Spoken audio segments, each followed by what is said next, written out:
Sapana Gandarp, trgovka, samozaposlena na področju umetnostne obrti, se je rodila v Nepalu, kjer kot ženska in pripadnica najnižje kaste ni imela nobenih možnosti za pridobitev izobrazbe.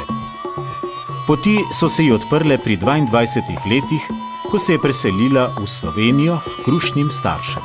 Ja, sem prišla v Slovenijo, ker sem videla, da je ni isto, kot ker sem doma.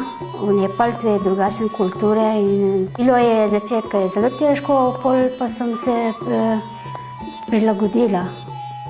Sapano sem spoznala, ko je prišla na tečaj slovenščine tu. Potem se je vpisala v dokončanje obveznega šolanja, kjer je zelo hitro napredovala tudi v jeziku. Mene je presenetilo, kako hitro se je učila slovenskega jezika. Potem se je vpisala na program trgovske šole, ki ga je končala z odliko. Vedno je bila na predavanjih, vedno pripravljena, zelo vedoželjna, mislim, idealna dijakinja. Domači mi pomagajo pri učenju in dajo veliko podporo. Sapana je prav gotovo naredila velike korake, odkar je prišla k nam. Je zelo delavna in tlele sigurno je to zelo pomagalo, da je lahko naredila prve korake tudi v keramiki.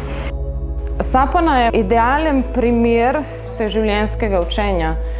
Konec koncev je pri nas začela s tečajem slovenščine za tujce, nato z osnovno šolo, pa srednjo šolo in jo uspešno dokončala.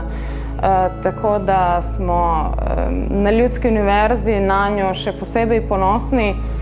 Ta poklicna šola je, jaz mislim, da to ni konec zdaj, ker hočem še nadaljevati. Upam, da v jeseni vpisala višjo ekonomsko šolo.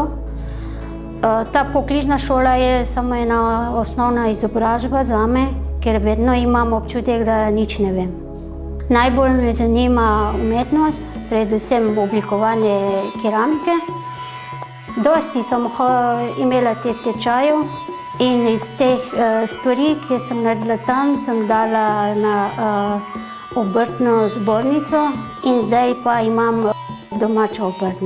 Je pa res imela vso možnost tudi z naše strani, je imela na razpolago tudi opremo in naše znanje, ampak je predvsem tle na njej ta izjemna delavnost in izjemna vztrajnost. Si zadovoljna? Imamo lepo povedati.